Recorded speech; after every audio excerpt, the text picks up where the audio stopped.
Welcome to ஓஹையோ. இன்னைக்கு நான் பார்க்க போறேன்னா, tank clan short master just one my life அப்படின்ற மன்னோட சாப்டர் 18 தான் பார்க்க போறோம். வாங்க பார்க்கலாம். அதுக்கு முன்னாடி சேனலை சப்ஸ்கிரைப் பண்ணாதவங்க சப்ஸ்கிரைப் பண்ணிக்கோங்க. அந்த எல்டரும் அவனோட அந்த பாய்சனை யூஸ் பண்ண போக, எவ்வளவு கேவலமான செயல் இது. இது இல்ல நடக்கக்கூடாது அப்படின்னு அந்த எல்டரும் நினைக்கும் போதே நம்ம ஹீரோவும் கையை வெட்டிடுறான். என்ன பண்ற? நீ தான் அவருக்கு கருணை காட்டுறேன்னு சொன்னீங்க. இந்த மாதிரி விஷயம்லாம் பண்ண பிறகு எப்படி கிளானோட ஹெட்டா மாற முடியும்னு நினைக்கிறேன். வெயிட் பண்ணுங்க. என்னது இது? கிராண்ட் எல்டரோட கைக்கு பக்கத்துல ஏதோ ஒண்ணு இருக்கே. அந்த பாட்டில் பாய்சனா?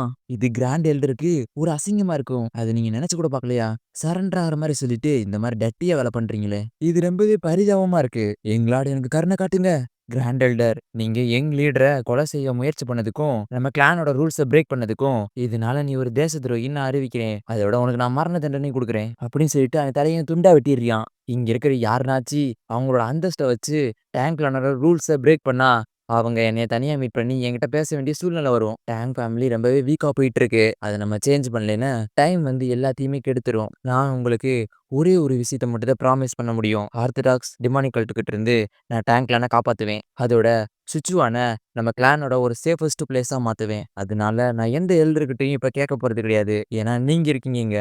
நீங்க எல்லாரும் என்ன எங்களாட ஏத்துக்கிறீங்களா? அங்க கட் பண்ணி நம்ம ஹீரோட அம்மா வீட்ல நீங்க சொன்னத கொஞ்சம் ரிப்பீட் பண்ணுங்க. கொஞ்சம் பொறுமையா இருங்க. இப்ப பொறுமையா சொல்ல ஆரம்பிங்க. இது எல்லாத்தையுமே யோமாங் தான் செஞ்சானா? அவன் ஹையர் செலக்ஷன் ப்ராசஸ்ல ஜெயிச்சிட்டானா? அது மட்டும் இல்ல மை லேடி. கடைசியா அவர் கேட்டாரு, நீங்க எல்லாரும் என்ன ஏத்துக்கிறீங்களா? எங்களாடான்னு. அதெல்லாம் மறக்க முடியாததா இருந்துச்சு. டார்க் பாய்சன் ஹாலோட எல்லாருமே நம்ம எங்களாடுக்கு நீல் டவுன் பண்ணாங்க. எங்களாடு இப்ப நல்லாவே வளர்ந்துட்டாரு மை லேடி. அவரு உங்கள மாரியே தான் இருக்காரு.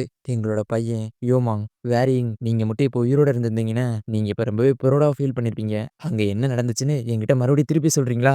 ஆ எஸ் மை லேடி. நான் இப்ப என்ன சொல்லணும்னா, எங்க அம்மாவ பார்த்து நான் நல்லா இருக்கேன் அப்படின்னு சொல்லணும். ஆனா இங்க தீர்க்க வேண்டிய எக்கச்சக்க பிரச்சனை இருந்துச்சு. இப்ப இருந்து என்ன விஷயம் நடந்தாலும், ஈவென்ட் நடந்தாலும் அது டார்க் பாய்சன் செட்டுக்கு கீழ தான் நடக்கும். அதோட முக்கியமான எதனாச்சும் விஷயங்கள் நடந்துச்சுன்னா, அது உங்களோட பர்மிஷனோட தான் நடக்கும். முதல்ல எல்லா அத்தாரிட்டியும் எல்டர் கவுன்சில்ல இருந்து டார்க் பாய்சன் ஹாலுக்கு மாறுச்சு. அதனால இங்க இருக்கிற எல்லா எல்டர்ஸும் இதனால ஒண்ணும் ஹாப்பியா இல்ல. அவங்க அவங்களுக்குள்ளேயே எல்லாத்தையும் வச்சுக்கிட்டாங்க. எங்களாடு நீங்க ரொம்பவே திறமைசாலின்னு எங்களுக்கு தெரியும். ஆனா நீங்க ரொம்பவே யங்கா தான் இருக்கீங்க. நீங்க ஃபுல்லா மெச்சூர் ஆகுறதுக்கு முன்னாடியே ஒரு ஆட்சி பண்றது அவ்வளோ நல்லதா என்ன? 5த் எல்டர் மட்டும் தான் அவரோட கவலைய தெரிவிக்கிறாரு. 5த் எல்டர் சொல்றதுலயும் ஒரு பாயிண்ட் இருக்கு.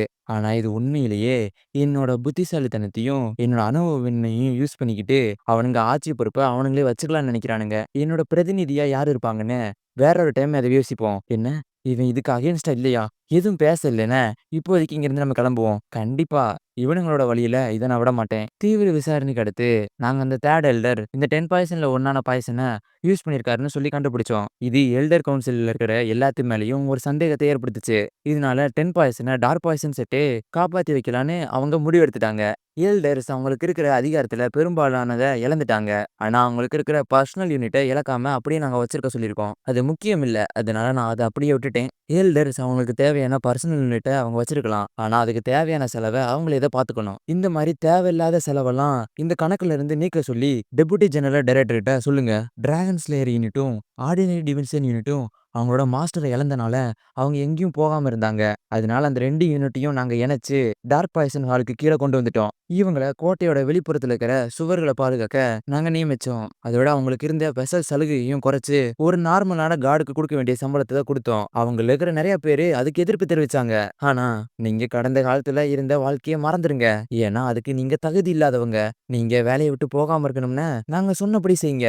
நீங்க இப்படியே சோம்பேறித்தனமா இருந்துகிட்டு மத்த யூனிட்டுக்கு எதனாச்சும் பிரச்சனை தெரிவிச்சீங்கன்னா, உங்கள நாங்க கடுமையா பனிஷ் பண்ணுவோம். அவங்கள அமைதியா இருக்க வைக்க ரொம்ப நேரம் எடுக்கல. 5 நாள் கழிச்சு எங்கள கூப்பிட்டீங்களா? ஆமா, நான் கூப்பிட்டேன் உங்கள. இவன் அந்த எல்டர்ஸ கவுக்க இவனோட ஸ்ட்ரென்த்தையும், கரெக்ட்டான காரணத்தையும் யூஸ் பண்ணி அவங்க எல்லாத்தையும் கவுத்திருக்கான். அத நெனச்சு பார்த்தாலே எனக்கே ஒரு மாரி இருக்கு. நான் அந்த ப்ராசஸ்ல நடந்த எல்லா விஷயத்தையும் அந்த எல்டர்ட்ட சொன்னதே ஒரு வேஸ்ட்டான விஷயம். இந்த ப்ராசஸ்க்குள்ள நான் வந்திருக்கேன்னு யாராலயும் கண்டுபிடிக்க முடியாது. என்னதான் இருந்தாலும் எனக்கு இது கொஞ்சம் பயமா தான் இருக்கு. தப்பா ஒரு தடவ நான் எதனாச்சும் பேசிட்டேன்னா, அடுத்து பேச நான் உயிரோட இருக்க மாட்டேன். இது ஜேகர் கிளான் கூட பேச எனக்கு வாய்ப்பே கிடைக்கல.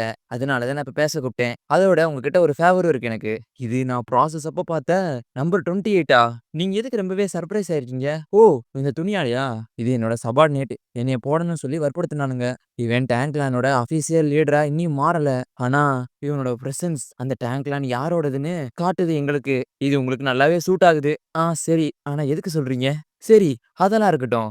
என்ன ஃபேவரா நீங்க கூப்பிட்டீங்க? ஜேகர் கிளானோட இல்யூஷன் ஃபீல்ட யாராலையும் தோற்கடிக்க முடியாதுன்னு நான் கேள்விப்பட்டேன். யாரா இருந்தாலும் அதுக்குள்ள மாட்டிக்கிட்டாங்கன்னா அதுலேருந்து வெளியவே வர முடியாது. ஆனா நான் கொஞ்சம் டிஃபரெண்ட்டா எக்ஸ்பீரியன்ஸ் பண்ணேன். எங்களோட கிளான்லயும் உங்களோட இல்யூஷன் பேரியர இன்ஸ்டால் பண்ணணும்னு ஆசைப்படுறேன். அந்த ஆர்த்தடாக்ஸ் முட்டாளுங்கள நம்மளோட ஹோம்ல இருந்து நம்ம விலக்கி வைக்க நான் ரொம்ப பெரிய மன்னிப்பு கேட்கிறேன் எங்களாடு. ஏன்னா எங்க கிளானோட லீடர் பர்மிஷன் இல்லாம இல்யூஷன் பேரியர என்னால இன்ஸ்டால் பண்ண முடியாது.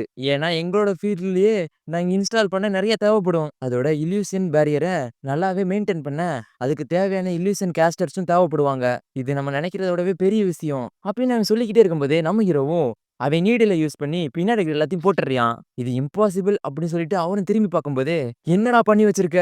"எங்களாடு இதுக்கெல்லாம் மீனிங் என்ன?" அப்படின்னு அவனும் கேட்கும்போதே, நம்ம ஹீரோவும் அவன் கண்ணுக்கு எதிரே அந்த பாய்சன் நீடில வச்சிருக்கான். "எனக்கு நீ யோங்ரிங் டாங் கிட்ட போட்ட ஒரு சின்ன டீல பத்தி தெரியும். நீங்க நினைச்சிருந்தா அந்த டேயில் பிளாக் ஸ்வாட் செட்ட உள்ள வர்றதுக்கு முன்னாடியே தடுத்திருக்கலாம். ஆனா அது வேணான்னு விட்டுட்டீங்க. இதெல்லாம் எனக்கு என்ன தெரியாதுன்னு நினைச்சுக்கிட்டு இருக்கீங்களா? நான் திரும்ப ஒரு தடவ உங்ககிட்ட கேட்கிறேன். எனக்கு ஜேகர் கிளான் இல்யூஷன் ஃபீல்டு எங்க டேங்க் கிளான்குள்ள இன்ஸ்டால் பண்ணணும். அத செஞ்சுட்டீன்னா, இப்ப நீ செஞ்ச எல்லாத்தையுமே நான் அமைதியா விட்டுருவேன். ஆனா எங்களாடு அப்படின்னா நான் உன்கிட்ட இன்னும் நான் கேட்டுக்கிட்டு இருக்கேன்னு நினைச்சுக்கிட்டு இருக்கியா?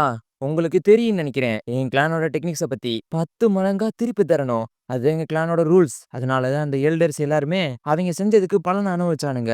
நான் 3 என்றதுக்குள்ள நீ எனக்கு தேவையான ஆன்ஸர சொல்லலேன்னா, நான் பர்சனலா ஜீகர் கிளான போய் பார்ப்பேன். ஏன்னா உன்னோட இந்த கேவலமான செயலுக்கு உன்னோட கிளான் தான் பொறுப்பேத்துக்கணும். மத்த எல்லாத்தையும் உன்னோட கற்பனைக்கு விடுறேன். ஏன்னா அதிலயே நீ தெரிஞ்சுப்ப.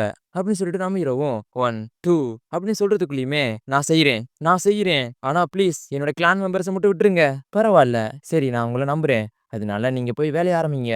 அப்படின்னு சொல்றதோட இந்த சாப்டர் இங்கேயே முடியுது. Welcome to Ohio. இன்னைக்கு என்ன பார்க்க போறோம்னா, tank clan swat master just want a normal life அப்படின்ற மன்னோட சாப்டர் 19 தான் பார்க்க போறோம். வாங்க பார்க்கலாம். அதுக்கு முன்னாடி சேனலை சப்ஸ்கிரைப் பண்ணாதவங்க சப்ஸ்கிரைப் பண்ணிக்கங்க. எபிசோட ஸ்டார்டிங்லே நம்ம ஹீரோட ஃப்ரெண்டு தான் உட்காந்துருக்காங்க. நம்ம ஹீரோவும் நான் உங்களெல்லாம் முன்னாடியே பார்க்கணும்னு நினைச்சேன். ஆனா வேலை நிறையவே இருந்துச்சு. உங்களை பார்த்ததுல ரொம்பவே சந்தோஷமா இருக்கு. உங்களுக்கு நாங்க என்ன செய்ய முடியும்? எங்களாட ஹே ஃபார்முலாலாம் பேச வேணாம். அதெல்லாம் விட்டுருங்க. சும்மா ஜஸ்ட் நம்ம தானே இருக்கோம். அதனால நார்மலாவே பேசுங்க. அப்படின்னா நாங்க நார்மலாவே பேசலாமா? அப்படின்னா இதுக்கு அர்த்தம் அப்படின்னு சொல்லிட்டு அவங்களும் ரொம்பவே நார்மலா இருக்கானுங்க. நான் சொன்னதை வாபஸ் வாங்கிக்கிறேன். சரி அப்பனா எதுக்காக எங்களை கூப்பிட்டீங்க? யூரி உங்க அப்பாவை நானு எக்ஸிக்யூட்டிவ் கவுன்சிலரோட டைரக்டரா அப்பாயின்ட் பண்ணிருக்கேன். நீ உங்க அப்பாவுக்கு உறுதி அளிக்கலையா? ஏன்னா இதைத்தான் கனெக்ஷன் நினைச்சேன். நீங்க உண்மையா சொல்றீங்களா எங்களாடு? நீங்க சொன்னது உண்மைதான். ஆனா இருந்தாலும் யாருனாச்சும் ஒருத்தவங்களுக்கு இந்த டிசிஷன் பிடிக்காம இருக்கலாம். அதெல்லாம் ஒண்ணும் பிரச்சனை கிடையாது. ஏன்னா நான் எல்லாத்தையும் சமாளிச்சுப்பேன். நீங்க ஃபர்ஸ்ட் உண்மையா இருக்கணும். உங்க அப்பா கரெக்டா வேலையை செய்யாமலோ இல்ல ஏதாச்சும் தப்பு பண்ணாருன்னு தெரிஞ்சா அவரை முடிச்சு விட்டுருவோம். அதுக்கெல்லாம் வாய்ப்பே இல்ல. அது அவரு கனவுல கூட செய்ய மாட்டாரு. நல்லது. அதனால நீயும் போய் உங்க அப்பாவுக்கு ஹெல்ப் பண்ணு. ஏன்னா நீயும் அதுல ஃபிட்டா தான் இருப்ப. ரொம்பவே நன்றி யோமாங். அதாவது உண்மையை சொல்ல போனா கொஞ்ச நேரத்துக்கு முன்னாடிதான் யூரியோட அப்பாவை நான் சந்திச்சேன். அவரு வந்து நான் உங்களுக்கு நாய் மாதிரி உழைப்பேன். இந்த கிளானை முன்னேற்றுறதுல நான் ரொம்பவே நல்லா உழைப்பேன். நீ நம்பலாம் அப்படின்னு சொல்லிட்டு வலிஞ்சிருக்காப்ல. சரி இவரே இருந்துகிட்டோம். ஏன்னா இவரே அதுக்கு கரெக்டா இருப்பாரு. மெரியோ ஐஜியோன் நீங்க என்கிட்ட எதனாச்சும் சொல்லணுமா? நான் உங்களை எதுக்கு கூப்பிட்டேன்னா உங்களுக்கு தெரிஞ்சு யாராச்சும் கனெக்ஷன் இல்லாம உயர் பதவிக்கு போகாம இருக்காங்களா? ஏன்னா அவங்கள என்னோட விங்ஸுக்கு கீழே நான் சேர்த்துக்க போறேன். எதுக்குன்னா எல்டரோட டாகுங்களே இந்த கிளான் ஆட்சி பண்றது எனக்கு பிடிக்கல. ஐஜியோன் நீ ஹால் ஆஃப் மெடிசன் தானே? அங்க எப்படி விஷயம் போயிட்டு இருக்கு? உண்மையா சொல்ல போனா இந்த விஷயம் உங்களுக்கு தெரிஞ்சிருக்கும்னு நினைக்கிறேன். அதோட இது உங்களுக்கு ரிலேட் ஆனது யோமாங். என்ன எனக்கு ரிலேட் ஆனதா? எக்ஸாக்ட்டா சொல்லணும்னா இது உங்க ஃபாதர் ரிலேட் பண்ணதுதான். ஹால் ஆஃப் மெடிசன் உங்க அப்பாவோட கொலைக்கு ஒரு சம்பந்தப்பட்டிருக்காங்க. நீ விளையாடுற கரெக்டா? ஏன்னா ஹால் ஆஃப் மெடிசன் எதுக்கு இதுல சம்பந்தப்பட்டிருக்கணும்? யார் அது? அவங்க மட்டும் என் கையில கிடைச்சாங்கன்னா அவங்க தலைய உடைப்பண்டா அப்படின்னு சொல்றதுக்கு முன்னாடி நம்ம ஹீரோவும் அமையாருன்னு சொல்லிடுறான். நீ சொல்ல ஆரம்பி. ஹால் ஆஃப் மெடிசன் மெயின் ஹவுஸ்ல இருந்து தனிச்சுதான் வேலை பார்த்துக்கிட்டு இருக்கு. அந்த ஹால் ஆஃப் மெடிசனுக்குள்ள நடக்கிற விஷயத்த எல்ட்ரால கூட சமாளிக்க முடியாது.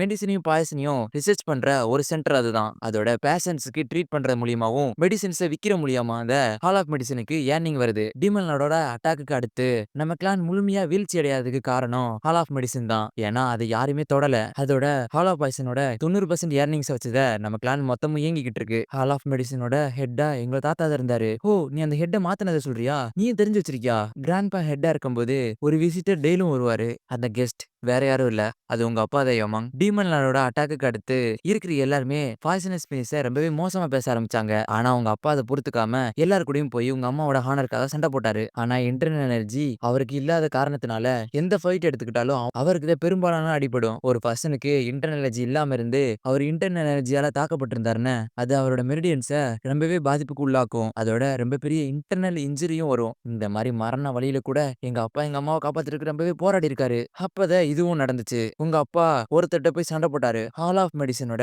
டெப்யூட்டி ஹெட் இல்டாங். உங்க அம்மாவ பத்தி அவர் ரொம்பவே தப்பா பேசினத உங்க அப்பா கேட்டாரு. அங்கிருந்து எல்லாருமே சொன்னாங்க, அவர் ரொம்பவே எல்லைய மீறிட்டாருன்னு. இருந்தும் அவர் அப்பாலஜி கேட்காம மார்ஷியல் ஆர்ட்ஸ யூஸ் பண்ண ஆரம்பிச்சுட்டாரு. ரொம்பவே லக்கியா இருந்தனால எங்க கிராண்ட் ஃபாதர் அங்க வந்துட்டாரு. அதோட நெக்ஸ்ட் ஹெட்ட செலக்ட் பண்ற ப்ராசஸ்ல இருந்து அவன தூக்கிட்டாரு. அப்ப அதனாலதான் அவன் என்னோட அப்பாவ பாய்சன் பண்ணிருக்கான். அதோட அவன் என்னோட அப்பாவையும் பாய்சன் பண்ணிட்டு ஹால் ஆஃப் மெடிசன அவன் எடுத்துக்கிட்டான். அவன் என் கிராண்ட் பாவையும் பாய்சன் பண்ணி பிரிசன்ல அடைச்சு வச்சிருக்கான். இது எதுக்கு கிளான்ல இருக்கிற யாருக்குமே தெரியல. என்னதான் ஹால் ஆஃப் மெடிசன் ஒரு தனிப்பட்ட இடமா இருந்தாலுமே எல்லாருக்குமே தெரிஞ்சிருக்கணுமே. கிராண்ட் பாக்கு பாய்சன் கொடுத்த பிறகு அவர் கரெக்டான சுயநினைவுல இல்ல. நான் யாருகிட்ட போய் ரொம்பவே கெஞ்சி கதறி ஹெல்ப் கேட்டாலும் அவங்க யாருமே எனக்கு ஹெல்ப் பண்ண முன் வரல. அதோட நான் எதுக்கு ப்ராசஸ் நடக்கிற இடத்த சூஸ் பண்ணேன்னா அந்த இடத்துல மட்டும்தான் என்னால சேஃபா ஒரு 3 வருஷத்துக்கு இருக்க முடியும். எனக்கு என்னோட கிராண்ட் பாவை போய் பார்க்கணும். ஆனா எனக்கு ரொம்பவே பயமா இருக்கு. என்ன மன்னிச்சிருயோமா. ஏன்னா நீ கேட்ட மாதிரி ஆளுங்கள என்னால ஹால் ஆஃப் மெடிசன்ல இருந்து இப்போதைக்கு காட்ட முடியாது. டெபுடி ஹெட் எந்த காரணத்துக்காண்டி உன்னோட கிராண்ட் பாவை மட்டும் உயிரோட வச்சிருக்காரு? எல்லா விட்னஸையும் கொல்றது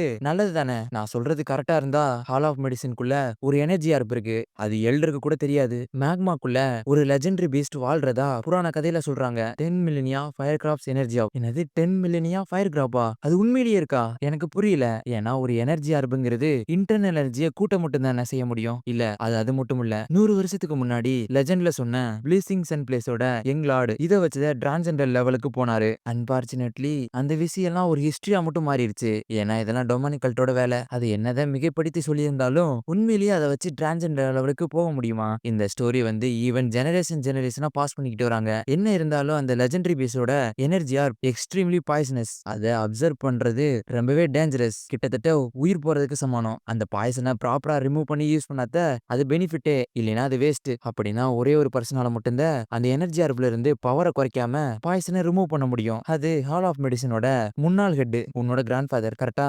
ஆமா சரி. இப்ப இருக்கிற ஹாலோட ஹெட் அவன் அந்த எனர்ஜி ஆர்பை யூஸ் பண்ணி டிரான்ஸெண்டர் லெவலுக்கு போகணும்னு ஆசைப்படுறான். அடுத்து இந்த கிளான்ல இருந்து வெளியே போய் அவனை பின்பற்றவங்க எல்லாம் வச்சு அவனே ஒரு லீடரா மாறணும்னு நினைக்கிறான். ஆனா இது தேச துரோகம் தானே? என்ன விதமான முட்டாள்தனம். ஈவன் அந்த எனர்ஜி அவனால அப்சர்வ் பண்ணாலும் டிரான்ஸெண்டர் லெவலுக்கு போக முடியாது. ஏன்னா அதுக்கு என்லைட்மெண்ட் அடைஞ்சிருக்கணும். ஹைஜியோன் இவன் இந்த 3 வருஷமா நாங்க ட்ரைனிங் எடுக்கும்போது ரொம்பவே நல்லா நடிச்சிருக்கான். சந்தோஷமா இருக்கிற மாதிரி. ஆனா நான் நினைச்சு கூட பார்க்கல இதுக்கு பின்னாடி இவ்வளவு சோகம் இருக்குன்னு. எனக்கு தெரியுது இந்த விஷயத்த அடுத்தவங்கிட்ட சொல்றது ரொம்பவே கஷ்டமான விஷயம் தான். ஆனா என்னை நம்பினதுக்கு ரொம்பவே நன்றி. நான் ஒரே ஒரு கொஸ்டின் உங்ககிட்ட கேட்கிறேன். இப்ப இருக்கிற ஹால் ஆஃப் மெடிசன்ல இருக்கிற எல்லாத்தையும் ரிமூவ் பண்ணிட்டு உன்னோட கிராண்ட் ஃபாதரையும் ரிவ்யூ பண்ணா நீ ஹால் ஆஃப் மெடிசனை பழைய மாதிரி கொண்டு வருவியா? ஒரே ஒருத்தர் தானே பாய்சன் பண்ணப்பட்டிருக்காங்க. அதை நான் பாத்துக்கிறேன். எனக்கு உன்னோட ஆன்சர் தேவை. இதுக்கு வாய்ப்பு இருந்தா இப்ப இருக்கிற ஹெட்டை விட நான் ஒன்னும் சலைச்சவன் கிடையாது. நீங்க பாய்சன்ல ரொம்பவே தேர்ச்சியான 2 பேரை கொடுங்க.